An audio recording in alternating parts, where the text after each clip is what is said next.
Bonjour mon frère, bonjour ma sœur, bonjour peuple de Dieu, bonjour vrais adorateurs du Seigneur.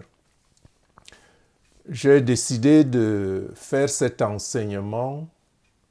Que veut dire être en Christ? Que veut dire être en Christ? J'ai décidé de faire cet enseignement pour réveiller les consciences qui dorment encore, ou alors celles qui ont encore honte de Jésus-Christ. Beaucoup de chrétiens sont encore dans l'euphorie, il faut malheureusement le dire. Beaucoup de chrétiens sont encore dans l'euphorie. L'euphorie des églises.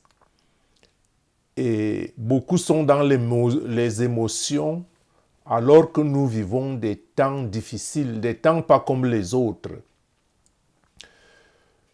Tout pense à croire que la guerre spirituelle atteint de nouvelles dimensions, une nouvelle envergure. Les libertés que nous avons tous réclamées accouchent d'une souris.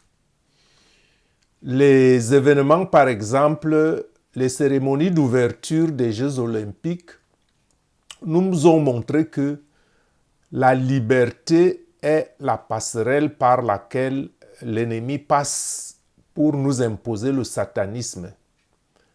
Nous voulons tous la liberté, mais pas le libertinage, parce que les cérémonies des Jeux olympiques nous ont fait voir, et le monde entier l'a vu, des choses qu'on ne croirait pas possibles. Et par conséquent, tout pense à croire que la liberté est la passerelle pour nous imposer le satanisme. Pour nous faire croire que chacun peut faire ce qu'il veut et on veut relativiser ce qui est bien et ce qui est mal. Je veux dire ce qui est moral et ce qui est immoral. Et je pense que Sodome et Gomorrhe auront mérité bien meilleur traitement.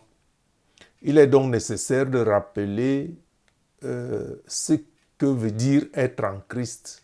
Il est nécessaire devant une telle situation, devant de telles incommodités, de toujours rappeler l'avantage qu'on a d'être un chrétien et de rappeler à tous ce que ça veut dire être en Christ.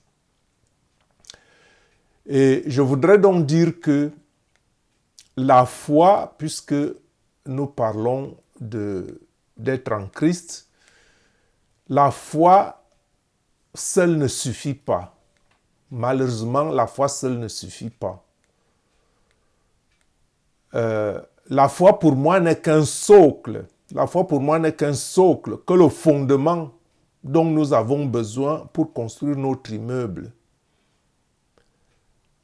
Et la foi n'est donc qu'un socle pour construire notre immeuble. Et cet immeuble, c'est notre avenir. Et par conséquent, il faut avoir de la connaissance. Pour construire un bon immeuble, il faut avoir de la connaissance. Pour construire un immeuble durable, il faut avoir de la connaissance, il faut rechercher les matériaux solides, les matériaux appropriés. Et concernant la foi, la connaissance donne l'amplitude à notre foi. La connaissance donne l'amplitude à notre foi. Il ne s'agit pas de n'importe quelle connaissance. Il s'agit de la connaissance de Dieu et de la connaissance de la parole de Dieu. Parce que cela nous aiderait beaucoup à savoir ce que Dieu attend de nous, ce que Dieu veut et quel est le plan de Dieu pour notre vie. Et ce n'est que la parole, la connaissance de sa parole qui peut nous conduire dans cette voie. Parce qu'il faut le dire que beaucoup de chrétiens aiment Dieu. Beaucoup de chrétiens aiment Dieu, mais leur foi reste faible pour beaucoup de raisons. Leur foi reste faible parce que beaucoup pensent qu'il s'agit de dire que j'aime Dieu du bout des lèvres, de faire ce qu'on veut, puisque Dieu est amour et que tout est bon pour eux. Pour d'autres, ils pensent que la vie qu'ils mènent, c'est la volonté de Dieu, parce qu'ils sont ce qu'ils sont. Or, s'ils ne se recherchent pas, s'ils ne cherchent pas à se dépasser, ils ne peuvent jamais savoir ce qui peut faire la différence de quand on reste ce qu'on est ou quand on lutte à atteindre un autre degré de foi. Et par conséquent, donc, beaucoup de chrétiens aiment Dieu, mais leur foi reste faible par ignorance de ce qu'ils sont en Jésus-Christ et de ce qu'ils peuvent être. Beaucoup de chrétiens ne savent pas ce qu'ils sont en Jésus-Christ parce qu'ils pensent que ce qu'ils sont, c'est ce que Dieu veut qu'ils soient et qu'ils espèrent la vie éternelle. Parce qu'à cause des mauvais enseignements, on pense que la vie sur terre est faite pour souffrir et qu'après cette souffrance, on aurait automatiquement la vie éternelle. Ce qui était mensonge des mauvais enseignements de certaines églises. Il faut que nous sachions, il faut chercher à savoir ce que nous sommes réellement en Jésus-Christ. Et pour cela, nous avons besoin de foi. Parce que nous avons en Christ des privilèges et des promesses qui marchent pour chacun de nous. Les privilèges et les promesses que Jésus-Christ a donnés marchent pour chacun de nous. Il ne faut pas penser que ces privilèges ne marchent que pour certains. Ça, c'est un autre mensonge. Les privilèges et les promesses que Jésus-Christ a donnés doivent marcher pour chacun de nous, chacun qui est en Jésus-Christ, pas seulement pour certains. Et par conséquent, quand Dieu dit que mon peuple meurt faute de connaissance, c'est parce que Dieu ne veut pas que... c'est parce que Dieu veut que son peuple cesse de penser que tout ce qui nous arrive est sa volonté. Il faut savoir que la volonté de Dieu est combattue et bien que Dieu est tout-puissant, sa volonté ne s'accomplit pas toujours en nous parce qu'il y a quelqu'un qui combat cette volonté-là. Hein? Combien de familles sont déchirées à cause des mensonges de l'ennemi? Combien de personnes sont dépouillées à cause d'un certain péché? Par exemple, il y a un des grands péchés qui abîme le peuple de Dieu, c'est le péché sexuel. Parce que quand Dieu dit par exemple que les relations sexuelles dans le mariage, il faut savoir que Dieu est Dieu, il sait ce qu'il se cache derrière. Parce que derrière ces relations illégitimes, des fois, l'étoile de la fille est volée. Et même si un chrétien raconte aussi une sataniste, elle peut aussi voler l'étoile de l'homme, voyez-vous. Beaucoup d'étoiles sont volées et après certaines relations, la personne disparaît et vous vous dites, mon Seigneur, ma vie ne marche plus. Peut-être que vous avez reçu, je ne sais pas moi, une récompense, de l'argent ou bien on vous a trompé de n'importe quoi, mais quelqu'un a pris votre étoile toute votre vie. Ça, c'est des transactions spirituelles des fois. Et c'est des choses très profondes que je ne peux peut-être pas présenter dans ce cadre. Ce que je voulais présenter dans ce cadre, c'est que veut dire être en Christ et quels sont les avantages et les privilèges que nous avons. Et donc, cette parenthèse que je fais est juste pour dire que des fois, nous avons connaissance que des choses superficielles sans savoir les raisons profondes pour lesquelles Dieu a dit telle ou telle chose et que parfois même ceux qui nous enseignent eux-mêmes ne sont pas très informés de pourquoi Dieu a dit telle ou telle chose. Et si bien que on a fait un mélange de la sagesse humaine et de la sagesse de Dieu parce qu'on a voulu expliquer la parole de Dieu à partir de la sagesse humaine, ce qui est d'un autre côté aussi un mensonge. Parce que il n'y a que la parole de Dieu, il n'y a que la parole de Dieu qui nous fait comprendre que nous sommes en alliance avec Dieu. Et voilà pourquoi la Bible nous parle de l'ancienne et de la nouvelle alliance. Parce qu'il y a une alliance, parce que Dieu tisse une alliance et une alliance suppose que il y a des droits et des devoirs. Il y a des droits et des devoirs qu'il faut connaître. Hein? Pourquoi? Parce qu'il y a des choses que Dieu n'autorise que dans l'alliance, d'une manière générale, il y a cependant des choses que Dieu peut autoriser individuellement à chaque individu. Ou bien Dieu peut les autoriser, ou bien Dieu peut les interdire. Qu'est-ce que je veux dire? Je veux dire qu'il y a certaines choses, quand je suis en alliance avec Dieu, il y a d'abord l'alliance globale, qui est la nouvelle alliance, celle que Jésus-Christ a tissée en nous ouvrant la porte auprès de Dieu, que nous pouvons nous adresser à Dieu directement. Et dans cette alliance maintenant, il y a des choses individuelles qui me sont propres. Je peux faire certaines choses qu'un autre ne serait peut-être pas autorisé de faire. Ça, c'est une réalité. Il y a aussi des choses que le Christ, par rapport à ma mission, peut m'interdire de faire. Quand je dis interdit, c'est des recommandations parce que nous avons le libre arbitre d'obéir ou de ne pas obéir. Le Christ peut me donner des recommandations pour telle ou telle autre mission, de ne pas faire telle chose, pendant qu'une autre personne peut faire les mêmes choses. Donc, dans l'alliance, il y a l'alliance globale, il y a maintenant l'alliance individuelle. Et par conséquent, il faut donc entrer aussi dans l'alliance de manière individuelle. Hein, et en entrant dans cette alliance, on l'active par la foi. Et c'est notre foi qui est donc la base ou le socle, comme je le disais tout à l'heure.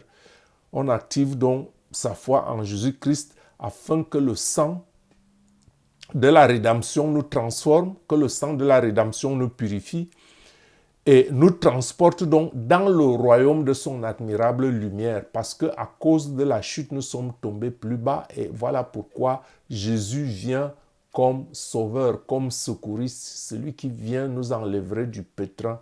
Et il faut donc accepter cette alliance-là. Ça, c'est la première condition. Et quand on accepte donc cette alliance, que son sang nous purifie et nous transforme, ce sang nous transporte donc dans le royaume de son admirable lumière. Hein, le sang de Jésus et le sacrifice à la croix nous affranchissent de la loi du péché et de la mort qui ont été générées dans laquelle nous a plongé la chute d'Adam et Ève. Le sang de Jésus et le sacrifice à la croix nous rachètent et nous font donc entrer dans le règne de l'esprit de vie en Jésus-Christ et nous libèrent de la loi du péché et de la mort parce que nous avons été condamnés après la chute d'Adam et Ève. Et cela nécessite donc en quelque sorte le renouvellement de notre intelligence parce que toutes les choses qu'on nous a enseignées, la parole de Dieu est donc là pour nous purifier, pour nous remettre sur le chemin, pour nous dire la vérité, afin que nous prenions conscience de qui nous sommes en Jésus-Christ, que nous prenions conscience que nous sommes un peuple à part, vivant dans le monde comme n'étant pas dans le monde. Hein? Prendre donc conscience de notre identité en Christ, de sorte que notre foi nous donne le pouvoir de devenir enfants de Dieu, comme cela est écrit en Jean au chapitre 1, verset 12. Mais à tous ceux qui l'ont reçu, à ceux qui ont cru en son nom, elle a donné, elle ici, elle remplace la parole de Dieu, elle a donné le pouvoir de devenir enfant de Dieu. Il faut donc savoir que quand on rentre dans l'alliance avec Jésus-Christ, entrer dans l'alliance, c'est avoir la foi en Jésus-Christ, accepter le sacrifice de Jésus-Christ. Quand on accepte aussi la parole de Jésus-Christ et cette parole nous donne d'emblée le pouvoir de devenir enfant de Dieu. Hein, lesquels enfants donc sont nés non pas du sang, ni de la volonté de la chair, ni de la volonté de l'homme, mais de Dieu. Parce que cette naissance donc en Jésus-Christ, cette alliance que nous activons en Jésus-Christ est en fait une nouvelle naissance. Ce n'est pas la naissance ordinaire, c'est une nouvelle naissance parce que nous décidons par Jésus-Christ d'abandonner le péché afin que sa parole, que le sang, que l'autel de la croix nous purifie, nous transforme. Et donc, nous devons naître de nouveau, comme Jésus le disait à Nicodème, que si quelqu'un ne naît pas de nouveau, il ne peut pas aller dans le royaume des cieux. Donc nous naissons de nouveau en acceptant l'alliance par Jésus-Christ afin que son sang nous purifie. Et voilà pourquoi on dit ici que nous avons donc le pouvoir de devenir enfants de Dieu, non pas par une nouvelle naissance comme telle, comme si on ressortait du ventre de ses géniteurs, mais une naissance dans l'esprit. C'est une naissance qui n'est donc ni du sang, ni de la volonté de la chair, mais de la volonté de Dieu. Dieu donc veut que nous renaissions en Jésus-Christ, en entrant en alliance, en acceptant le sacrifice de la croix. Et en ce moment-là, nous devenons donc des enfants de Dieu, comme cela est écrit en Jean au chapitre 3, verset 1, quand il est dit « Voyez quel amour le Père nous a témoigné pour que nous soyons appelés enfants de Dieu, et nous le sommes. Et si le monde ne nous connaît pas, c'est qu'il ne l'a pas connu. » J'ai dit tout à l'heure que cette alliance nous permet de reconnaître et de prendre conscience que nous sommes un peuple à part, un peuple choisi. Et le verset 2 continue donc, « Bien-aimés, nous sommes maintenant enfants de Dieu et ce que nous serons n'a pas encore été manifesté. » Ce que nous serons n'a pas encore été manifesté, mais nous savons que lorsque cela sera manifesté, nous serons semblables à lui, parce que nous le verrons tel qu'il est. Quiconque a cette espérance en lui se purifie comme lui-même est pur. Donc, vous voyez que même jusque-là, même quand nous prenons Jésus, cette vie qui nous transforme n'est pas la plénitude de ce qui nous attend, parce qu'il y a encore une félicité plus grande.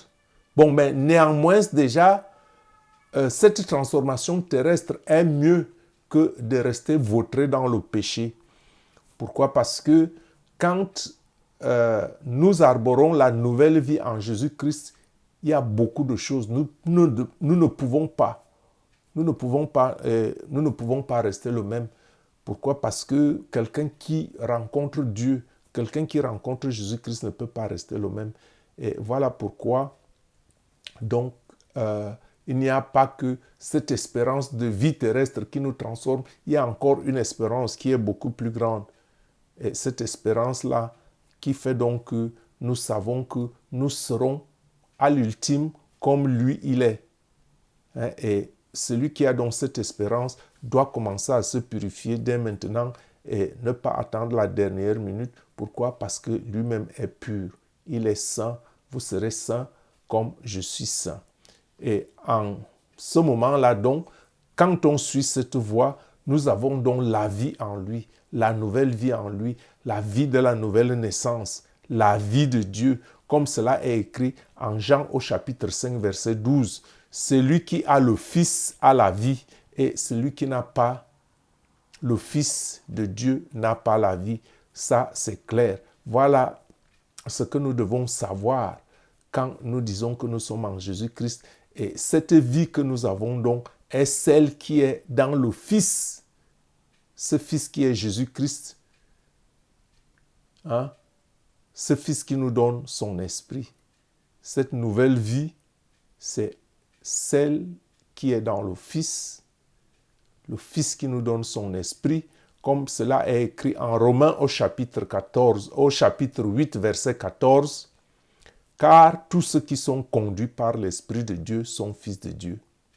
Ce qui veut dire que nous sommes nés d'en haut. Parce que quand nous avons l'Esprit de Dieu et que nous sommes conduits par l'Esprit de Dieu, nous ne sommes plus des terriens, nous sommes d'en haut. Parce que nous sommes conduits par l'Esprit de Dieu, nous sommes en mission, comme cela est écrit au chapitre 17 de Jean, au verset 16. Jean 17, 16.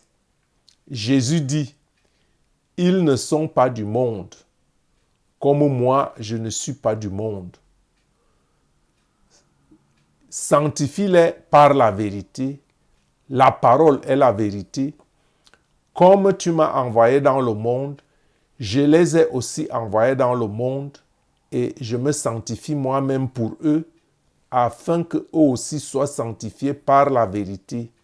Donc, vous voyez, quelque part, cette doctrine qui veut que qu'on aille à la messe, qu'on écoute la parole de Dieu, n'est pas tellement ce que nous enseignent les Écritures, parce que Jésus-Christ dit lui-même dans ce passage que ceux qui lui appartiennent, lui, il les envoie dans le monde. Et il ne faut pas, je le dis, ceux qui veulent être en plein vraiment en Jésus-Christ, il ne faut pas se comporter comme les nations, parce que c'est les nations qui écoutent la parole. Quand on veut être de Jésus-Christ, alors c'est nous qui allons vers les nations parce que Jésus-Christ nous envoie. Et voilà pourquoi Jésus-Christ dit ici que sanctifie-les par la vérité. La parole est la vérité. Comme tu m'as envoyé dans le monde, je les ai aussi envoyés dans le monde. Donc, tu vois qu'il y a quand même là aussi le fait que quand on est en Jésus-Christ, il faut être actif. Hein, il faut être actif. Et voilà pourquoi Jésus-Christ dit, je me sanctifie moi-même pour eux, afin qu'eux aussi soient sanctifiés par la vérité de la parole. Donc, si tu es réellement en Christ, Jésus t'a envoyé aussi dans le monde avec son esprit. Et si tu es dans le monde avec son esprit, tu es automatiquement, disons, au-dessus des forces des ténèbres. Jésus-Christ t'envoie avec son esprit dans le monde, donc il ne te délaisse pas seul, il te donne son esprit, et avec son esprit, tu es au-dessus du diable et des forces des ténèbres, comme cela est écrit en Éphésiens au chapitre 1, verset 20. Et il l'a déployé, ici c'est l'Esprit de Dieu, il l'a déployé en Christ. L'Esprit de Dieu a été déployé en Christ en le ressuscitant des morts et en le faisant asseoir à sa droite dans les lieux célestes, au-dessus de toute domination, de toute autorité, de toute puissance, de toute dignité et de tout nom qui peut se nommer, non seulement dans ce siècle présent, mais encore dans le siècle à venir. Il a tout mis sous ses pieds, il l'a donné pour chef suprême à l'Église. Donc, vous voyez que quand on est donc en Jésus-Christ, quand on a son esprit, quand on va pour Jésus dans le monde, comme il nous envoie, alors il nous donne son esprit et il nous donne le pouvoir de devenir enfant de Dieu, comme on l'a déjà dit. On est enfant de Dieu, on a son esprit, il nous envoie dans le monde et avec son esprit, nous sommes au-dessus des forces des ténèbres parce que nous sommes en lui, nous avons sa vie. Hein? Sa vie par son esprit. Et comme cet esprit l'a ressuscité des morts et l'a fait monter aux cieux et l'a fait asseoir à la droite de Dieu au-dessus de toutes les dominations. Quand on dit toutes les dominations ici, c'est les dominations des ténèbres. Hein, les dominations des ténèbres et toute autorité, de toute puissance, de toute dignité et de tout nom qui peut se nommer, non seulement dans les siècles présents, mais aussi dans le siècle à venir. Donc, Dieu a tout mis sous les pieds de Jésus. Et si nous sommes avec Jésus, qu'il nous donne comme chef suprême de l'Église, donc nous avons autorité sur l'enfer. Nous avons autorité sur l'enfer comme déjà il nous l'a donné en Luc au chapitre 10, verset 19. Voici, je vous ai donné le pouvoir de marcher sur les serpents et sur les scorpions et sur toute la puissance de l'ennemi et rien ne pourra vous nuire. Cependant, ne vous réjouissez pas de ce que les esprits vous sont soumis, mais réjouissez-vous de ce que vos noms sont inscrits dans les cieux. Donc, vous voyez que Jésus ne dit pas ici qu'il a donné le pouvoir à certains. Tous ceux qui sont réellement en Jésus-Christ ont ce pouvoir, ont ses promesses, ont ses prérogatives, ont ses privilèges. Et si cela ne marche pas pour vous, dites peut-être que vous êtes en marge de la foi ou vous n'êtes pas encore perfectionné. Ce n'est pas pour vous décourager, c'est pour dire que vous pouvez faire plus et vous pouvez atteindre cette perfection parce qu'il sera fait à chacun selon sa foi. Donc, Christ nous dit ici que nous sommes au-dessus des forces du mal. Et voilà pourquoi il dit qu'il nous a donné le pouvoir de marcher sur les serpents et sur les scorpions et sur toute la puissance de l'ennemi sans que rien ne nous nuise. Et cependant, nous ne devons pas nous réjouir que les esprits nous sont soumis, mais réjouissons-nous de ce que nos noms sont écrits dans les cieux. Pourquoi? Parce que la gloire à venir est supérieure à ce que nous pouvons vivre aujourd'hui. Donc, bien qu'étant en haut, étant avec Jésus-Christ, parce que quand on dit que nous sommes en haut, nous sommes avec Jésus-Christ. Et si nous sommes avec Jésus-Christ, ça veut dire que nous sommes sur la terre, bien évidemment. Nous sommes sur la terre, mais assis dans la foi avec Jésus-Christ dans les lieux célestes. Et bien donc, étant en haut, étant né d'en haut, étant né de l'Esprit, nous sommes sur la terre comme son Église. Nous devons être actifs sur la terre maintenant comme son Église. Comme cela est écrit en Matthieu au chapitre 16, verset 18.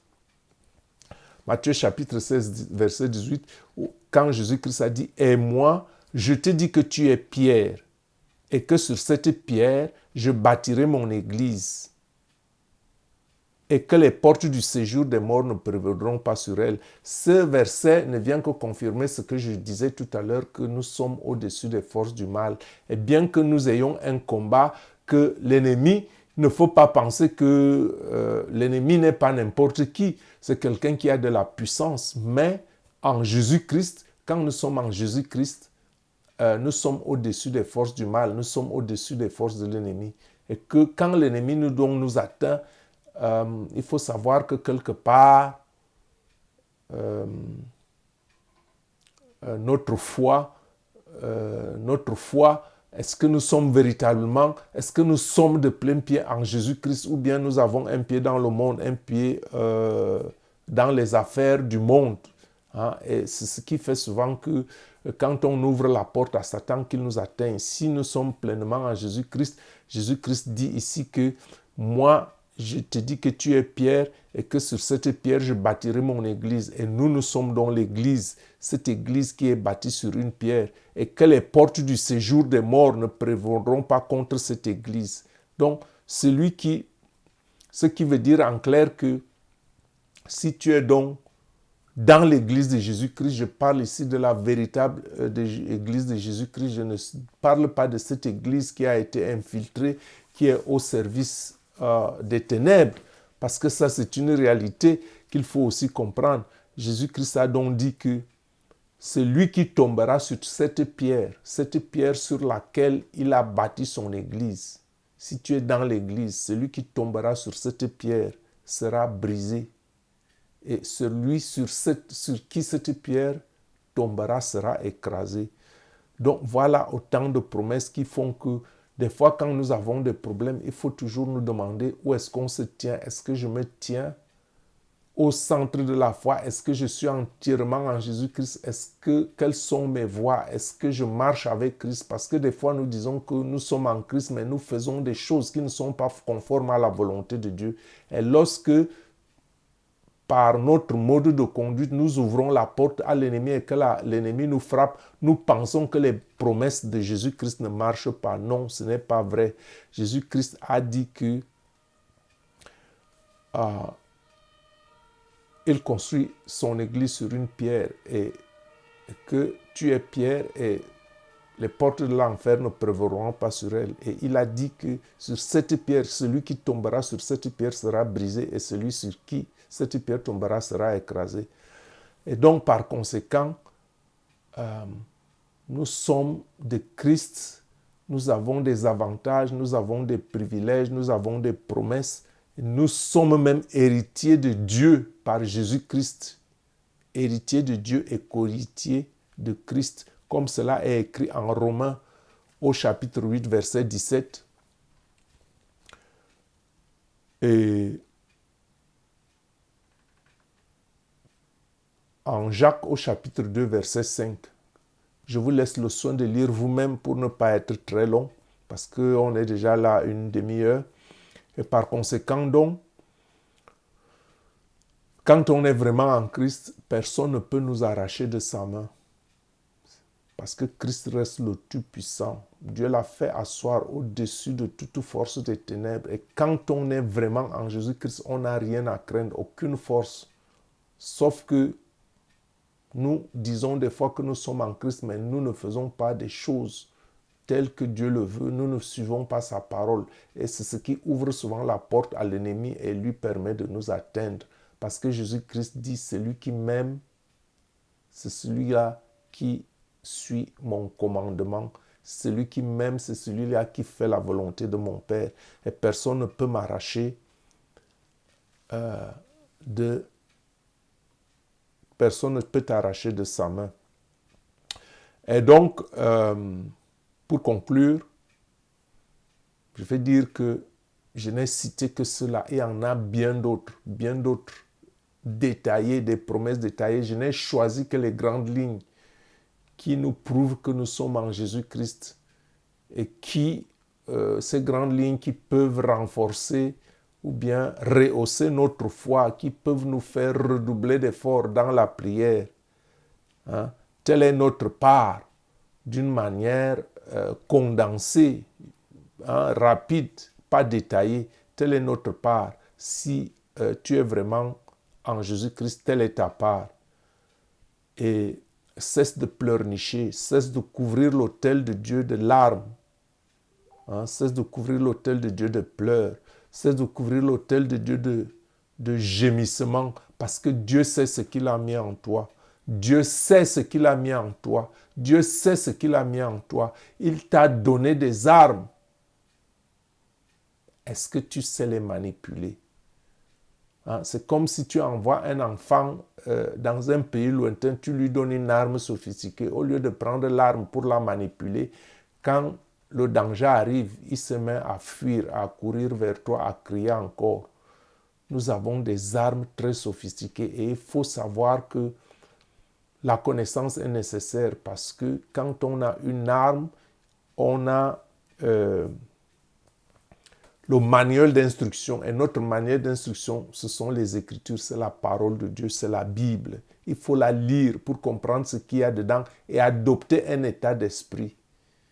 Voyez-vous, un état d'esprit de fils de Dieu, de ce que nous donne le pouvoir d'être en Jésus-Christ et surtout de nous sanctifier. Parce que la sanctification, c'est la sanctification qui nous met au-dessus. Par la sanctification, nous obéissons à ce que Dieu veut que nous soyons. Et quand nous devenons ce que Dieu veut que nous soyons, automatiquement, nous sommes relevés au-dessus de la force du mal. Et donc, il faut cesser de couvrir l'autel de Dieu des larmes, des gémissements et des pleurs parce que Dieu sait ce qu'il a mis en nous. À nous de nous lever dans le combat et de combattre contre l'ennemi. Dieu nous demande de combattre, nous battre, combattre dans la prière. Parce que notre combat est d'abord spirituel. Je suis votre serviteur et frère Gabriel Messi. Soyez bénis au nom du puissant de Jésus-Christ. Que la grâce de Dieu repose sur vous. Reprenez cet audio, partagez-la largement. Relisez ces écritures que j'ai citées. Vous comprendrez que nous avons plus que ce que nous pouvons nous imaginer en Jésus-Christ et que c'est un avantage d'être avec Jésus au lieu de toujours pleurnicher et de penser que notre condition est lamentable. Non, nous avons toutes les armes, il faut savoir les manipuler. Soyez bénis au nom du puissant de Jésus-Christ, que le Seigneur vous garde et que le Seigneur nous donne un esprit de révélation dans la connaissance de sa parole, afin que nous sachions qui nous sommes en Jésus-Christ, des véritables fils de Dieu, et avec Christ, personne ne peut nous arracher de sa main. Soyez bénis au nom de Jésus. Amen.